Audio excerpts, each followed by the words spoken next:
পাচ্ছি ইতিমধ্যে আমরা দেখতে পাচ্ছি বাংলাদেশ পুলিশ এবং বাংলাদেশ সেনাবাহিনী অবস্থান নিয়েছে। যে আজকে আপনারা জানেন যে তকিপুর এবং দিগলির দুই গ্রামের সংঘর্ষে আসলে পুরো এলাকা আতঙ্কিত ছিল। আমরা দেখতে পাচ্ছি ইতিমধ্যে মানে যে যারা আসলে আজকে অক্লান্ত পরিশ্রম করে আজকের যে ভয়াবহ সংঘর্ষ নিয়ন্ত্রণে এনেছেন বাংলাদেশ পুলিশ এবং বাংলাদেশ সেনাবাহিনী বর্তমানে গোবিন্দগঞ্জের যে মুক্তিযোদ্ধা চত্বরে অবস্থান নিয়েছেন এবং তারা এখন পর্যন্ত আছে। আমরা একটু যুক্ত হচ্ছি ছাতক থানার অফিসার ইনচার্জের সাথে আমরা যুক্ত হচ্ছি। আমাদেরকে তিনি জানিয়েছেন প্রায় 10 রাউন্ড গুলি এখানে করা হয়েছে। তারপর আপনাদেরকে আমরা যে চেষ্টা করি সর্বোচ্চ, আমরা এই ভয়াবহ সংঘর্ষের প্রথম যে ধাপটা আপনাদেরকে দেখিয়েছিলাম, আমরা প্রশাসনের দৃষ্টি আকর্ষণ করেছিলাম। ইতিমধ্যে প্রশাসন আসার পর কিন্তু এই যে গোবিন্দগঞ্জের যে মুক্তিযোদ্ধা চত্বর নিয়ন্ত্রণে এসেছে। আমরা যদি বলি ইট পাটকেল অনেক কিছু কিন্তু এখানে চূড়া হয়েছে। মুক্তিযোদ্ধা চত্বর সহ সুদপুর এলাকা থেকে তকিপুর একেবারে চতুর্দিকে কিন্তু বড় বড় ইট পাথর অনেক কিছু কিন্তু আমরা যুক্ত হচ্ছি ছাতক থানার ওসি মহোদয়ের সাথে। আমাদেরকে একটু জানাবেন আজকে আপনারা যে এখানে অবস্থান নিয়েছেন এবং নিয়ন্ত্রণ কিভাবে করতে সক্ষম হয়েছেন। আমরা সংবাদ পাওয়ার সাথে সাথে ছাতক থানার police all out 1 to all সকলেই আমরা গোবিন্দগঞ্জ আসি। গোবিন্দগঞ্জ আসার পরে দুই পক্ষকে দিগলি এবং তকিপুর দুই গ্রামবাসীকে এই মারামারি দাঙ্গা হাঙ্গামা থেকে নিবৃত্ত করার চেষ্টা করি। নিবৃত্ত করার এক পর্যায়ে আমরা যখন মাঝখানে ছিলাম, তারা দুই দিক থেকে আমাদের উপর আক্রমণ শুরু করে। তখন আমরা জাহাঙ্গীর মার্কেটে অবস্থান নিই। অবস্থান করার পরে আমাদের 7 জন পুলিশ সদস্যের উপরে তারা ইট পাটকেল নিক্ষেপ করে। তারপরে আমরা স্বাভাবিক পরিস্থিতি স্বাভাবিক করার জন্য, যান চলাচল স্বাভাবিক করার জন্য 10 রাউন্ড ফাঁকা রাবার বুলেট, ফাঁকা গুলি, শর্ট গানের কার্তুজ আমরা ফায়ার করি। তারপরে পরিস্থিতি আস্তে আস্তে নিয়ন্ত্রণে আসে। এখন তো আপনি দেখতে পাচ্ছেন পরিস্থিতি এখন সম্পূর্ণ শান্ত আছে। বিষয়টি কি আপনারা জানতে পেরেছেন কি নিয়ে আসলে আজকের যে সংঘর্ষ? অনেকেই জানতে চাচ্ছেন। আমরাও কিন্তু প্রথমে আপনাদেরকে খবর করেছিলাম, তারপর আমরা জানতে সক্ষম হইনি। পরস্পর বিরোধী বক্তব্য থাকলেও যতদূর জেনেছি, ওই যে জুনায়েদের গ্যারেজে ওই যে সাদেক, তকিপুরের সাদেকের সিএনজি রাখা নিয়ে মূলত মারামারির সূত্রপাত হয়। তাকে এই যে সিএনজিটা রাখতে না দেওয়ার কারণেই মূলত এই মারামারির সূত্রপাত হয়। বিপক্ষ প্রথমে চেষ্টা করেছিল এটা নিরসনের জন্য, কিন্তু এই না মানাতে, এই যে সালিশ না মানাতে এই ঘটনার চেষ্টা হয়েছে। আমরা কিন্তু দেখেছিলাম প্রথম সময় অনেক এলাকার গুণীজন মুরব্বিয়ান বিচারক যারা ছিলেন তারাও কিন্তু এসেছিলেন, তারপর তারাও ব্যর্থ হয়েছেন। হ্যাঁ, সবাই ব্যর্থ হয়েছে আসলে। কারণ এখানে অন্ধকারের মধ্যে হাজার হাজার মানুষ ছিল। আসলে এটা তো আপনারা নিজেরাই দেখেছেন, আমরাও দেখেছি। আপনারাও অনেকে আহত হয়েছেন, আমাদেরও অনেকে আহত আছে। তো মোটামুটি যাক, আলহামদুলিল্লাহ। এখন পরিস্থিতি বাম হাতে দেখি একটু দেখাবেন। হ্যাঁ, বাম হাতে এখানে একটু যে ইটের হ্যাঁ আছে, পায়ে আছে, পায়ে ইটের আঘাত আছে, এই আর কি। দেখতে পাচ্ছি ইতিমধ্যে বাংলাদেশ পুলিশের যে বক্তব্যটা আপনাদেরকে আমরা তুলে ধরার চেষ্টা করেছি এবং এইখানে ছাতক থানার অফিসার ইনচার্জ যিনি অবস্থান নিয়েছেন, যে সংঘর্ষটা হওয়ার পরপর তাদেরকে খবর দেওয়া হয়। আমরা হোয়াটসঅ্যাপে নক দিয়েছিলাম এবং আমরা বলেছিলাম প্রশাসনের দৃষ্টি আকর্ষণ এবং তাদের যে পুলিশ প্রশাসন নিয়ে বর্তমানে তারা এইখানে অবস্থান নিয়েছেন। আমরা যদি বলি আজকের এইখানে বাংলাদেশ সেনাবাহিনী কিন্তু অবস্থান নিয়েছেন যাতে এই পরিবেশটা সুন্দর এবং সুশৃঙ্খল থাকে। আমরা তো একান্ত মন নিয়ে বলতে হয় আজকের, আমি দয়া করে রিকোয়েস্ট করব আমাদের ছাতকের যে দুই গ্রামের সংঘর্ষ রয়েছেন, আপনারা যেটা করেছেন এটার জন্য আমি কি বলবো খুঁজে পাচ্ছি না, তবে এটা থেকে বিরত থাকা আমাদের জন্য ভালো। তো আমরা দেখতে পাচ্ছি বাংলাদেশ সেনাবাহিনীও ইতিমধ্যে সেখানে রয়েছেন। তো আমরা প্রথমে খবর করেছিলাম ছাতকে খবর করার পর কিন্তু তাৎক্ষণিকভাবে তারা যতক্ষণ সময় লেগেছে পরপরই কিন্তু এসেছেন। আসার পর আমরা দেখতে পাচ্ছি একটু আগেও কিন্তু বাংলাদেশ সেনাবাহিনী এসেছে। আপনারা জানেন যে বাংলাদেশ সেনাবাহিনী কিন্তু তারা অনেক দূর থেকে আসতে হয়, যে প্রায় শান্তিগঞ্জ যে ক্যাম্প সেখান থেকে আসতে আসতে হয়তো বা অনেক সময় লেগে যায়। তারপরে তারা তাৎক্ষণিকভাবে কিন্তু আসার পরে যে পরিস্থিতিটা নিয়ন্ত্রণে এসেছে। আমরা সেনা অফিসারের সাথে চেষ্টা করব কথা বলার, এবং আমরা যদি বলি এখন যে গোবিন্দগঞ্জের মুক্তিযোদ্ধা চত্বর সহ পুরো এলাকা আলহামদুলিল্লাহ নিয়ন্ত্রণে, আল্লাহ হেফাজতের মালিক।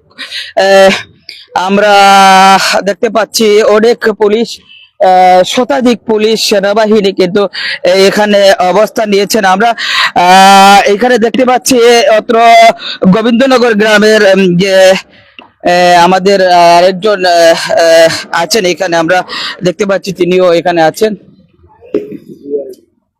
এমাদ। আমরা সংঘাতে সম্পৃক্ত আরো বেশি আমি তো আপনি মানুষ সব মানুষ কত শুনছে। আচ্ছা, আমরা একটু যুক্ত হচ্ছি। আপনি কি প্রথম থেকে মারের যে সময়টুকু আপনি কি জানেন কয়টা থেকে শুরু হয়েছিল? আমরা জানি তো প্রায় 9টার পর পরই মনে হয় এই সংঘর্ষটা শুরু, যে পজিশনটা নিয়েছিল। একটু আমাদেরকে জানাবেন কয় ঘন্টা? 10, 11, 12, 12:30 পর্যন্ত এই জায়গায় রণক্ষেত্রের মতো সংঘাত হয়েছে। ধাওয়া পাল্টা দেওয়া প্রায় 3 থেকে 4 ঘন্টা মারামারি হয়েছে। আমরা তাৎক্ষণিক যখন এখানে মারামারি সংঘটিত হয় আমাদের লোকাল ওসি সাহেবকে ইনফর্ম করি, সাথে সাথে ওসি সাহেব ওনার ফোর্স নিয়ে এখানে আসেন। এখানে ফোর্স নিয়ে তাৎক্ষণিকভাবে উনার যত পুলিশ আছেন থানায় সবাইকে নিয়ে আসছেন। উনার পুলিশের পক্ষ থেকে যতটুকু সহযোগিতা করার মায়ের ভাঙানোর জন্য আমরা ততটুকুই প্রশাসনের পক্ষ থেকে ততটুকু সহযোগিতা করছে। আমরা প্রশাসনের কাছে চিরকৃতজ্ঞ। ওসি সাহেব আমার সামনে ডিল খাইছে এবং বাংলাদেশ সেনাবাহিনীর হস্তক্ষেপে আমাদের বর্তমান পরিস্থিতিটা এখন এটা শান্ত পরিবেশে আছে। আমরা ধন্যবাদ জানাই আর্মিকে এবং বাংলাদেশ পুলিশকে। ধন্যবাদ সবাই। দর্শক, আমরা যদি বলি বাংলাদেশ সেনাবাহিনী কিন্তু আজকে এই সংঘর্ষ যেখানে হয়েছিল সেখানে অবস্থান নিয়েছেন। আমরা দেখতে পাচ্ছি মনে হয় শতাধিকের উপরে হবে সেনাবাহিনী অবস্থান নিয়েছেন। আমরা সেনা অফিসারের সাথে একটু কথা বলার চেষ্টা করব। আপনারা জানেন যে আইন শৃঙ্খলা বাহিনীর আজকের এই সংঘর্ষটা আমরা নিয়ন্ত্রণে আনতে পেরেছেন।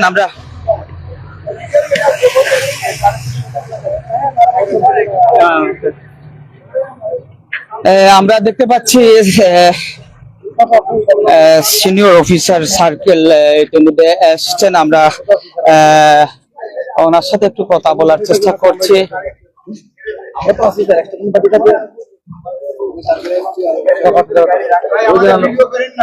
জি জি জি, আমাদের ভিডিও করেন না,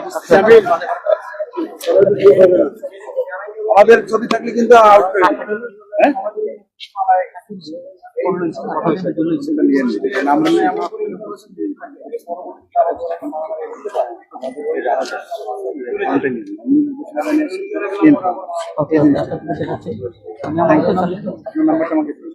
দর্শক, আপনারা জানেন যে আজকের এই ভয়াবহ সংঘর্ষ তকিপুর এবং দিগলি গ্রামের মধ্যে হয়েছিল। এখানে প্রথমে আমরা আইন শৃঙ্খলা বাহিনীকে খবর দেই, তারপর তাৎক্ষণিক ভাবে আপনারা জানেন যে বাংলাদেশ সেনাবাহিনী কিন্তু শান্তিগঞ্জ থেকে আসতে হয়, অনেক দূর থেকে আসার পর সেটি নিয়ন্ত্রণে এনেছেন এবং ছাতক ধরার সার্কেল হয়ে এই অবস্থান নিয়েছেন। আমরা চেষ্টা করেছিলাম ওনার সাথে কথা বলতে, কিন্তু আমরা যিনি মুরসালিন তিনিও ইতিমধ্যে এখানে অবস্থান নিয়েছেন। আমরা একটু কথা বলার চেষ্টা করব ওনার সাথে।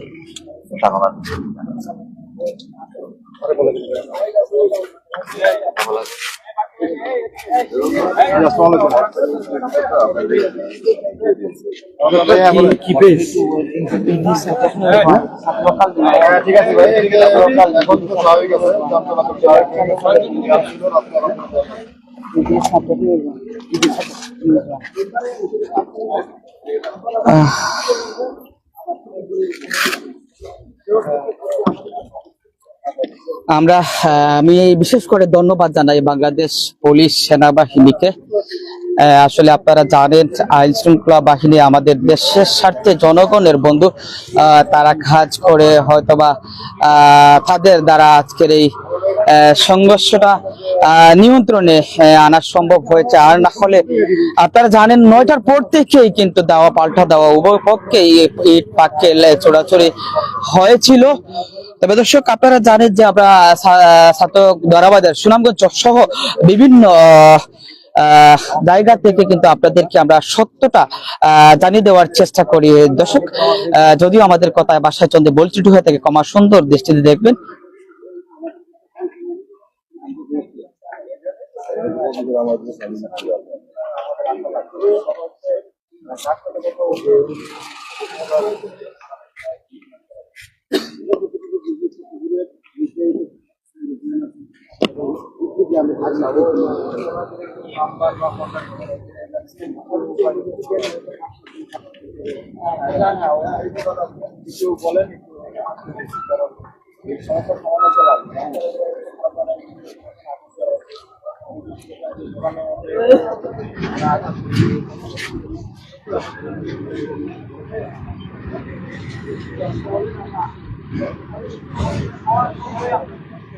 দর্শক সর্বশেষ আপডেটটা আপনাদেরকে জানিয়ে আমরা এই মুহূর্তে বিদায় নিব। আপনারা জানেন বাংলাদেশ সেনাবাহিনী এবং পুলিশের দ্বারা নিয়ন্ত্রণ হয়েছে। তবে এই মুহূর্তে যদি বলি গোবিন্দগঞ্জ মুক্তিযোদ্ধা চত্বর পুরো এলাকার যে পরিবেশটা শান্ত